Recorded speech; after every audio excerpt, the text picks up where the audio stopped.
I want to be honest about something before I tell you any of this. I was not a good man in all the years between. I did my job. I kept my word when keeping it cost something. I didn't drink more than a man should or run from a fight I'd started. But I let 18 years go by without riding back to Harlan Valley, and there is no accounting for that which doesn't leave me looking smaller than I'd like. So I'll just tell it plain, and you can judge me however you need to. My father was Clem Rennick, territorial marshal out of Pueblo, and I grew up following his horse. By the time I was old enough to carry a badge of my own, I already knew the work: how to read a room when you walked into it, how to stand so that the man thinking about drawing would think twice, how to write the report afterward in language that didn't embarrass the territory. What I didn't know was how to stop.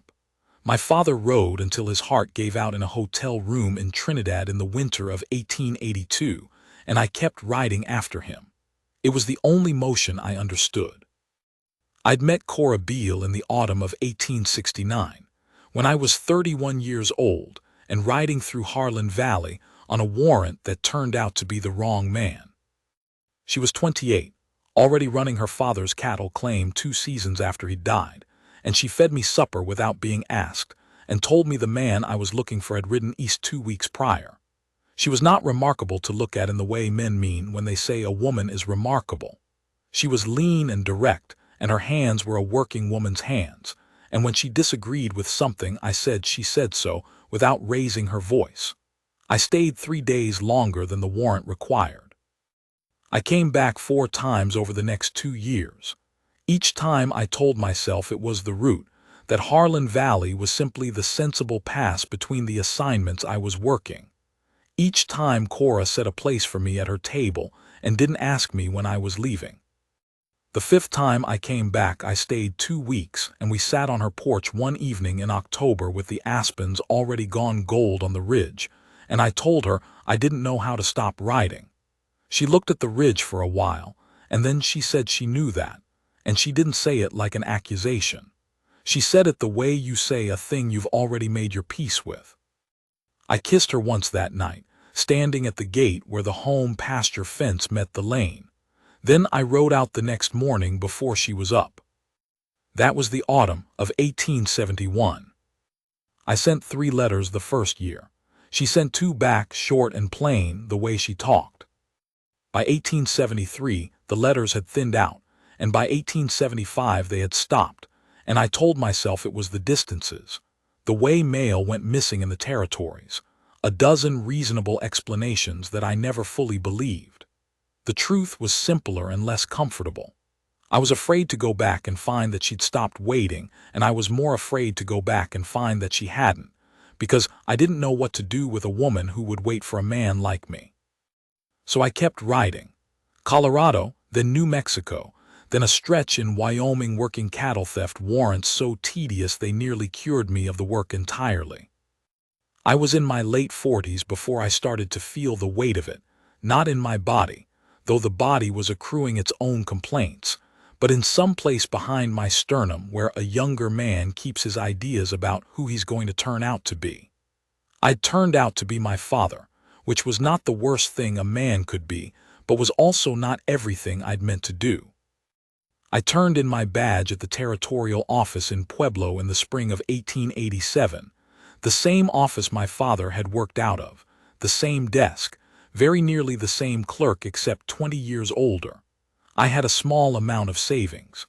I had a good horse, a blue roan I called Prentice, who had more sense than most deputies I'd ridden with. I had a bedroll and a rifle and a saddlebag of things a man accumulates over a working life, none of them sentimental. I rode north out of Pueblo, and I told myself I was going to look at the high country before winter closed it, maybe find a piece of ground somewhere, maybe see about cattle. I told myself that for about 40 miles. Then I stopped pretending and just rode toward Harlan Valley. It was September.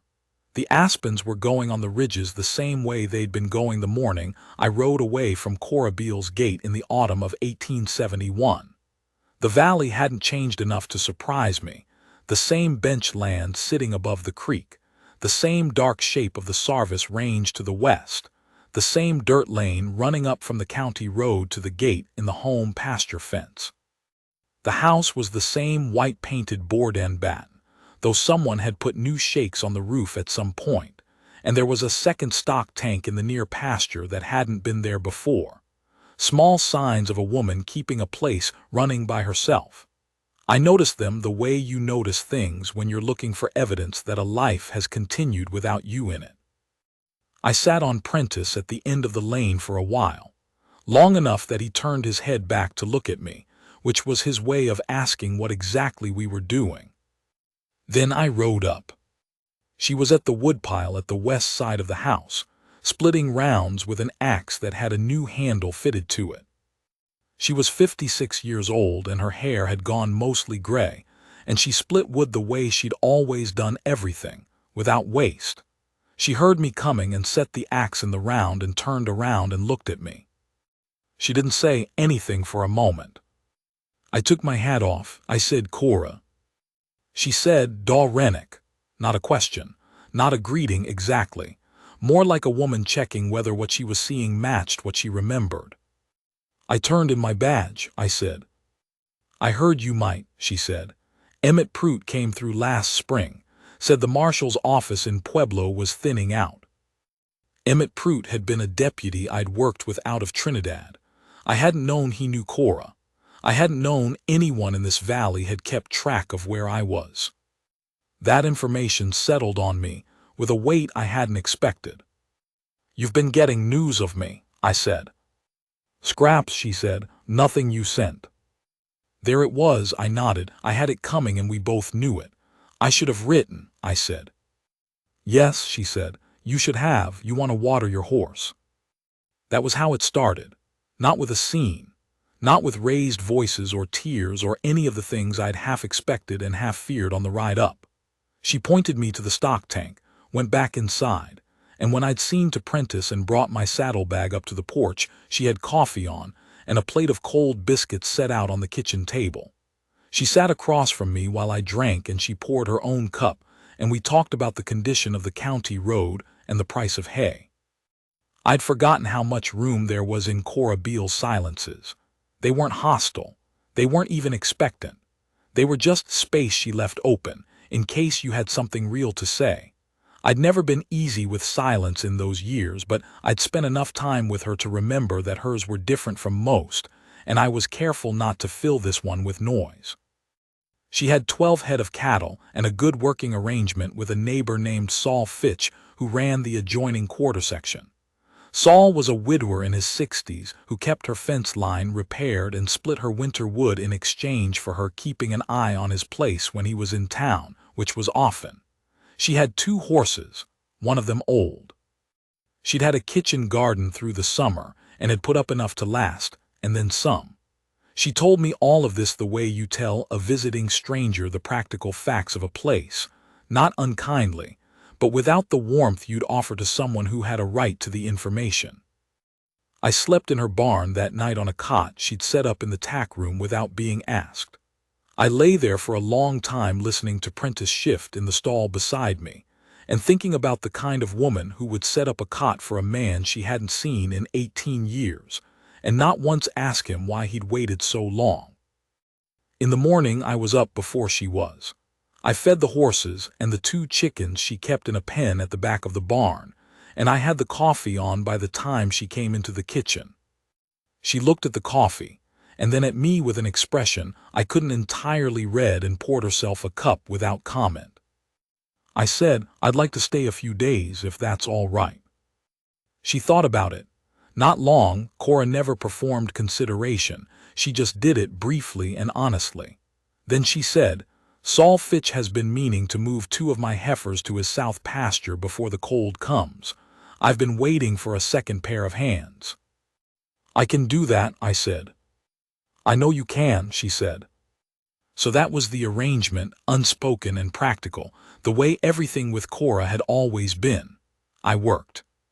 She worked alongside me or in parallel, and in the evenings we sat on the porch if the weather held and she told me about the valley, what had changed, who had come and gone, the hard winter of 1882 that had taken 20% of the valley's cattle and made Saul Fitch's first wife's health give way.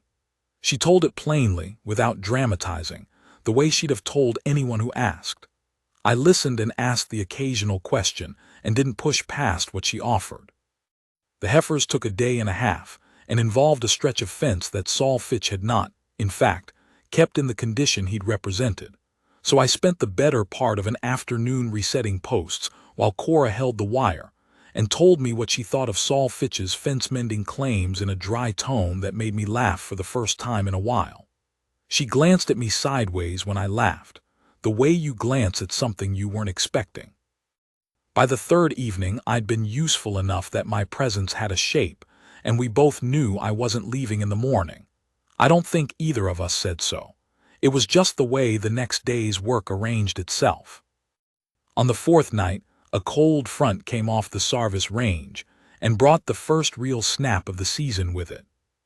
We ate supper. She'd made a pot of pinto beans with salt pork, and there was cornbread, and it was the best meal I'd had in longer than I could accurately calculate. And afterward she put more wood on the fire and we sat in the two chairs on either side of the hearth. She had a piece of mending in her lap, but she wasn't working it. She was looking at the fire. After a while she said, "Why did you stop writing?"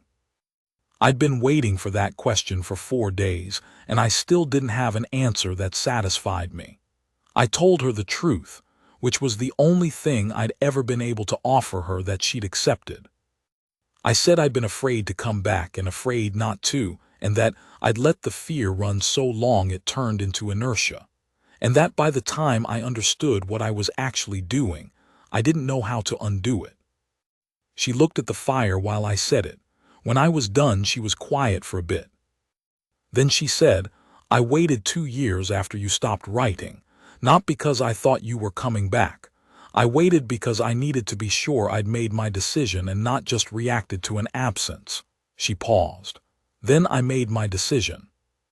"To stop waiting," I said. "To stop expecting," she said. "There's a difference. I didn't stop thinking about you. I just stopped building anything on the assumption of you." That was the most accurate description of what the years had cost her that I was going to get, and I understood that it was offered plainly and not as a wound, because that was how Cora dealt in facts. It still landed the way it landed. "That was the right decision," I said. "I know it was," she said. "It kept me here." I looked at my hands. They were a man's hands at 55, marked up from years of work that had been harder on them than I'd noticed at the time. "I'm not going to tell you I'm a different man than the one who rode away," I said. "I don't think that's true, and I don't think you'd believe it." "No," she said. "What I can tell you is that I'm done writing," I said. "Not tired exactly. Just finished with it. I don't have an assignment in front of me for the first time since I was 20 years old, and the only place I wanted to go was here." I stopped. "I don't know what that's worth to you. I don't imagine it's worth as much as 18 years of letters would have been." She looked at me then, straight on, the way she'd always looked at things she was deciding about. "What are you asking, doll?" I thought about dressing it up and decided against it.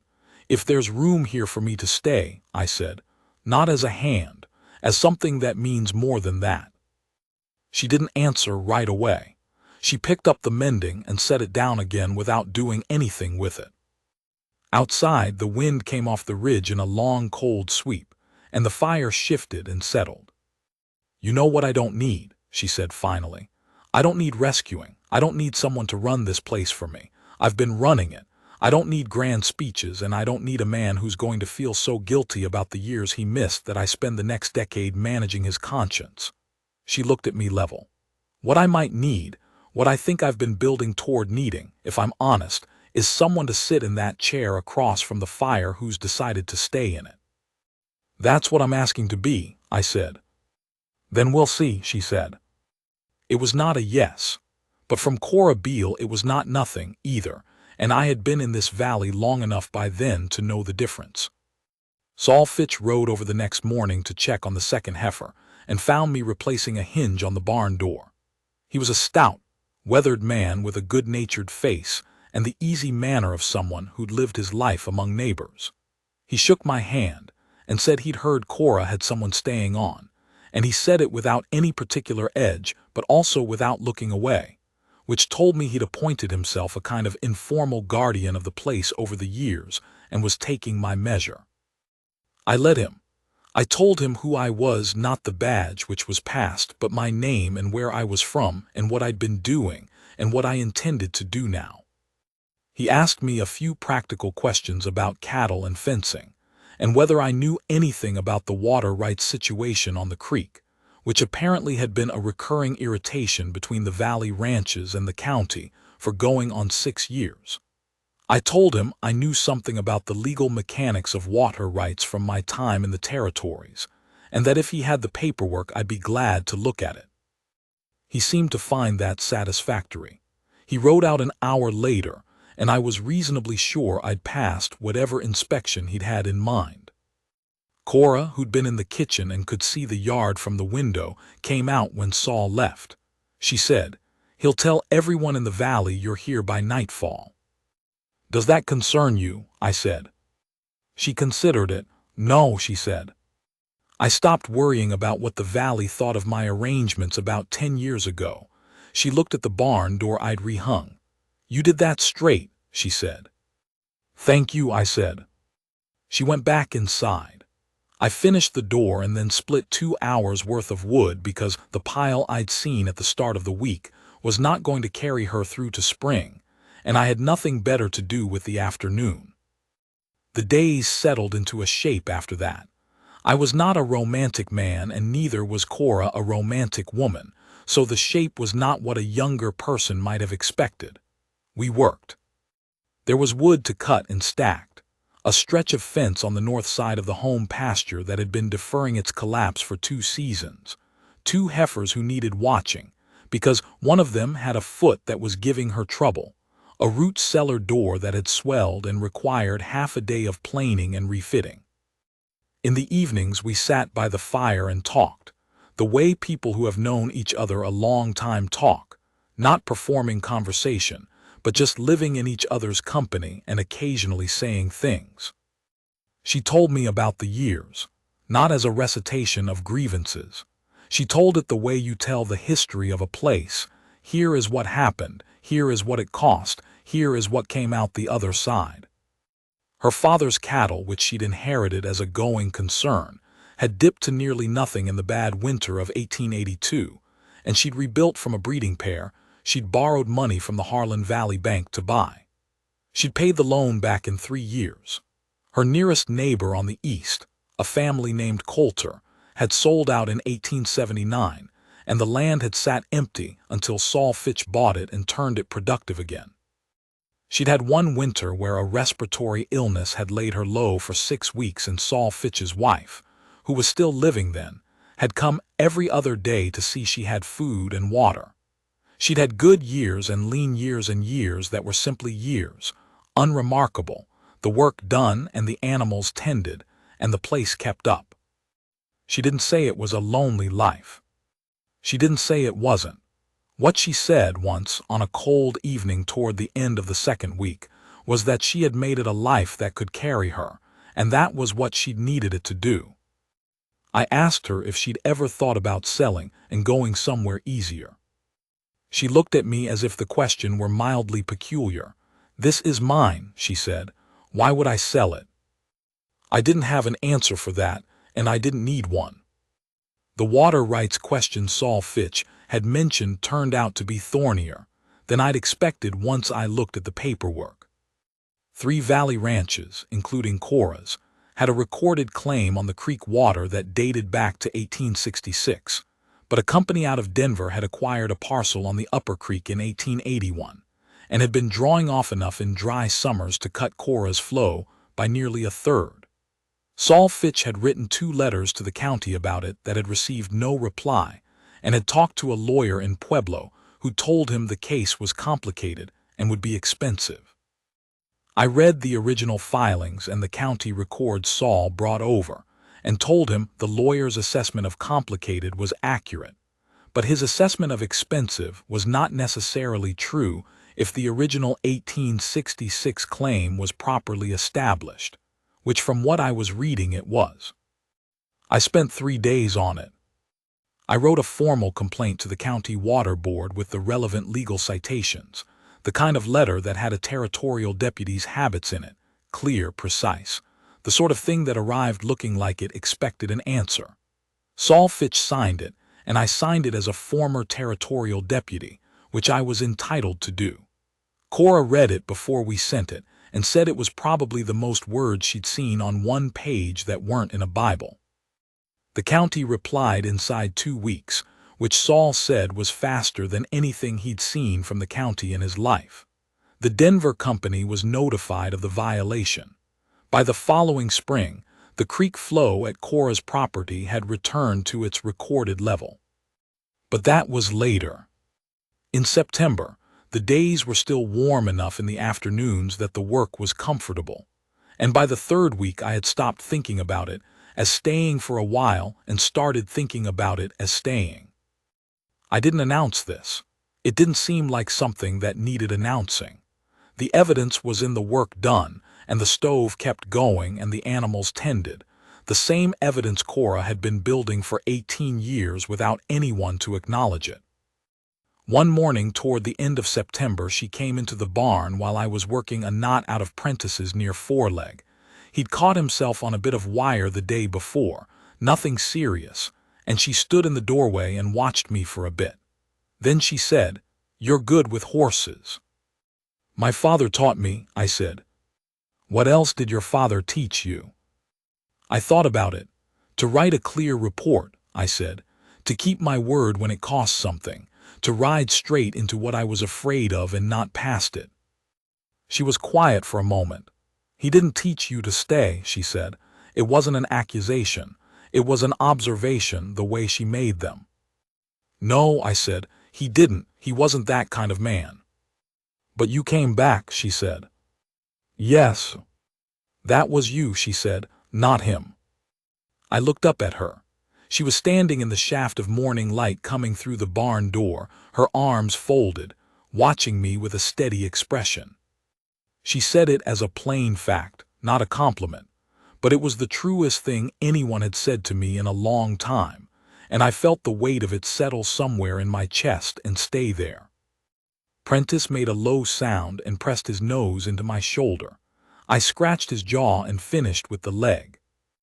On the evening of the 1st of October, which I knew because Cora kept a careful calendar in the kitchen, and I'd taken to noting the date the way a working man notes the day for the sake of the season's schedule, she made a beef stew with the last of the garden carrots, and we ate it at the kitchen table with the lamp between us. Afterward, she poured 2 small glasses of rye whiskey from a bottle she kept in the back of the pantry for what she called deliberate occasions, and she set one in front of me without comment. I looked at it. "What's the occasion?" I said. "You've been here a month," she said. I hadn't tracked it. I should have. "I didn't realize," I said. "I did," she said. We drank the whiskey, and she set the glasses on the counter, and we went back to the fire. She picked up the mending she'd been meaning to get to for a week, and this time she actually worked it. I had a piece of harness leather I'd been tooling to repair a cracked cheek strap, and I worked that. The fire burned down, and neither of us built it up until it was necessary, and then I did, without being asked. After a while she said, without looking up from the mending, "I'd like you to stay through winter." I kept my eyes on the leather. "I'd like to stay longer than that," I said. She didn't answer immediately. She worked the needle through and drew the thread taut. Then she said, "1 winter first, then we'll see about longer." It was the same answer as before, and again from Cora Beale it was not nothing. It was the honest version of things, the way she'd always dealt in them. She wasn't going to give me certainty I hadn't earned back yet. She was going to give me time and work and the plain company of a woman who had built something real here and was willing, provisionally and on her own terms, to let me into it. That was more than I'd had a right to expect. I said, "Fair enough." She said, "The fence on the south side needs work before the ground freezes." "I'll start on it in the morning," I said. We sat by the fire a while longer and the wind came off the Sarvis Range, and the old house settled around us, and the lamp burned low and outside Prentice, and her 2 horses moved in the barn in their easy nighttime rhythms. And I thought that this specific quiet, this woman across the fire with her mending and her plain speech and her honest terms, was what I had been riding away from for 18 years without ever quite understanding that it was the thing I was riding away from. I had come back, that was what I had. It turned out in the cold months that followed to be enough to build on. The first freeze came the second week of October, and I had the south fence finished the day before it. The ground locked up overnight, and in the morning the pasture was iron hard, and the frost lay heavy on the fence posts I just tamped in, which struck me as good timing of a kind I hadn't always been lucky enough to have. Cora came out to look at it in the early light, both of us with our breath clouding, and she ran her eye along the line of posts the way she ran her eye along everything, practically, checking for what was actually there. She nodded once. That was the whole review.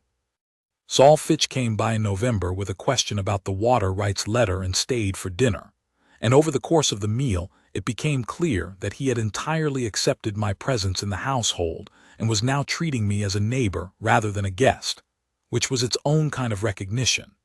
He told me about the county road conditions, and where the worst ice tended to form in hard winters, and which families in the valley kept their cattle through the cold, and which sold off before it.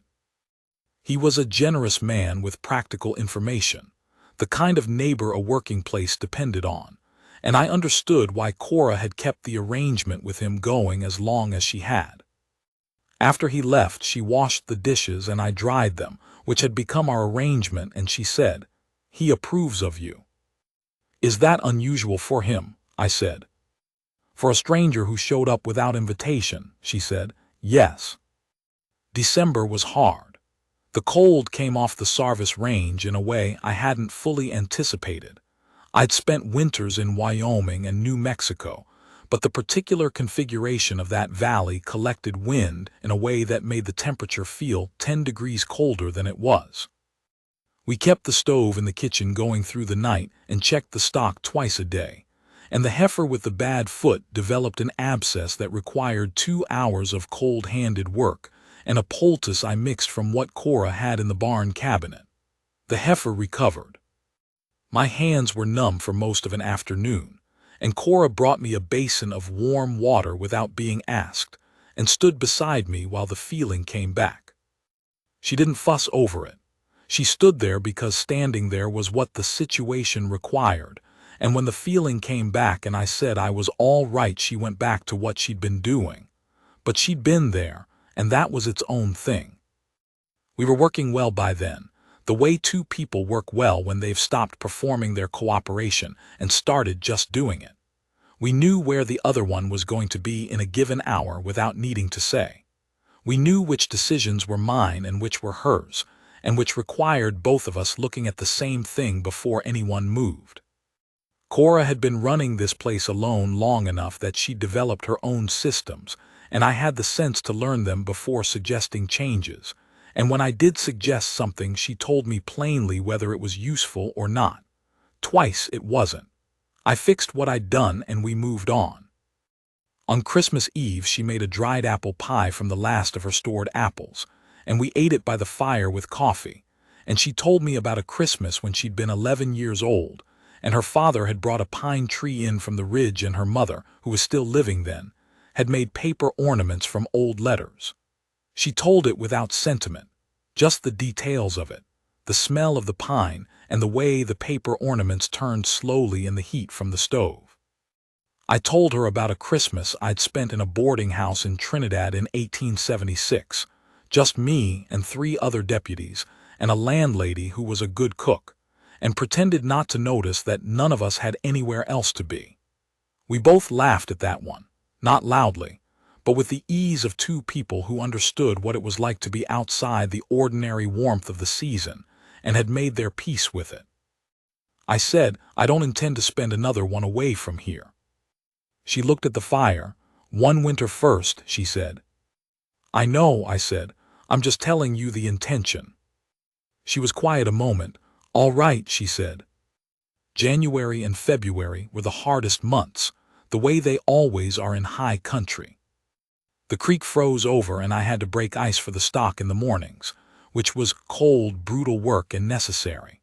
We lost one of her old horses in February, not to the cold exactly, but to a combination of age and a chest ailment that the winter accelerated, and there was nothing to do about it once it was clear what was happening except make the animal comfortable and see it through. Cora took that one quietly, the way she took most hard things, not without feeling it but without dramatizing it, and I respected that. I asked her afterward if she was all right, which was the kind of question I'd learned to ask plainly and briefly, because anything longer she'd deflect. She said he was 18 years old. He had a good run. Then she was quiet for a moment and said, his name was October. I named him that because that's when I bought him. The autumn I decided to stop building on the assumption of you. She looked out the window at the pasture. Good horse. I didn't say anything. There wasn't anything to say that was worth saying. I stood beside her and looked at the pasture, and after a while she went to make coffee and I went to break the ice on the creek for the afternoon watering, and that was that. March came in slow and cold, but by the middle of the month the temperature had shifted in the way that high country springs shift, not warmly, not suddenly, but with the clear sense of something releasing. The creek began to run again. The ground softened enough to work. I found 3 fence posts on the east line that had heaved with the freeze and needed resetting, and I reset them on a morning that was cold but no longer brutal, with the first real light of the season coming off the snow on the ridge. Cora came out to the east fence that afternoon with 2 cups of coffee, which she had never done before. Usually coffee was a kitchen thing, a table thing, not a standing in the pasture thing. She handed me mine and looked at the work I'd done on the posts, and then at the ridge where the snow was already beginning to pull back from the south-facing rock faces. She said, "Spring." "Getting there," I said. We stood with our coffee and looked at the ridge. After a while she said, "I've been thinking about what you said in January. The intention." "I meant it," I said. "I know you did," she said. "That's what I've been thinking about." She drank her coffee. "I'm not a woman who needs a declaration. I'm not looking for speeches, but I'll tell you what I've been working out since you said it." "Tell me," I said. "You came back," she said. "You didn't have to. You could have sold your badge and gone anywhere, bought land in New Mexico, gone up to Wyoming, anything. And you came here." She paused. "That tells me something." "What does it tell you?" "That this is where you meant to land," she said. "Not out of guilt, not because you ran out of other options, because this is where you meant to end up." She looked at me. "Am I right?" "Yes," I said. She nodded once slowly, the way she'd nodded at the fence posts practically, checking what was actually there. "Then I think one winter is enough," she said. "I think we've seen enough of each other in the hard months to know whether this holds." "Does it hold?" I said. She looked at me for a long moment with the steady, unadorned directness that had been the first thing I'd noticed about her in 1869, and was still the thing I trusted most. "Yes," she said, "it holds." That was the whole of it. No ceremony, no tears, no speeches from either of us, because we were not people who ran to ceremonies and speeches. She finished her coffee and took my empty cup back to the house, and I went back to work on the fence posts, tamping the 3rd one into ground that had just enough give to take it properly. We married in April in the front room of the house, with Saul Fitch and his youngest daughter as witnesses and a circuit preacher, who came through the valley twice a year and who had, it turned out, known Cora for 15 years and who told me before the ceremony, privately and without meanness, that she was one of the finest women he'd ministered to in 30 years of circuit riding, and that I had better understand what I was getting. I told him I understood it. I think he believed me.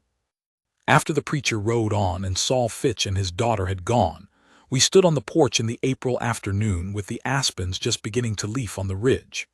The air smelled of snowmelt and new grass and the creek running high and clean after the winter, and the valley lay out below us the way it had always laid, the bench land. The dark Sarvis range to the west, the lane running down to the county road. Cora stood beside me and looked at it. "You know what's funny," she said. "I never thought about leaving this place, not once, and I used to wonder if that was small of me, if a person ought to want to see more of the world." "What did you decide?" I said. "That the world came through often enough," she said. "I didn't need to chase it." She glanced at me sideways, and there was something in it that might have been humor. "It came back eventually." I put my hand over hers on the porch rail. She let it stay there. Down in the pasture Prentice and her remaining horse, a gray mare she called February, which told me something about her habit of naming horses for the months that had shaped her, were grazing in the new grass at the edge of the creek, moving slowly in the good April light. I had ridden into this valley 18 years ago on a warrant for the wrong man, and found the right one waiting at the end of a lane I'd spent the better part of my life riding away from. I had come back when I was old enough and tired enough and honest enough to know what I'd been doing all those years. Cora had let me back in on her terms, which were the only terms worth accepting, and we had worked a winter together and come out the far side of it with something solid under our feet. I was not going to ride away from it again. I'd been a good marshal's deputy. I'd kept my father's code when keeping it was hard, and I'd done honest work for 20-some years in places that needed it. None of that was small, but standing on that porch on that April afternoon with Cora Beale, Cora Rennick, now beside me and the valley opening out below us into the first real warmth of the year, I understood that this was the piece of the work I'd been slowest to do, and the piece that mattered most. I had come home. It turned out to be the easiest decision I'd ever made, and the hardest one I'd ever earned.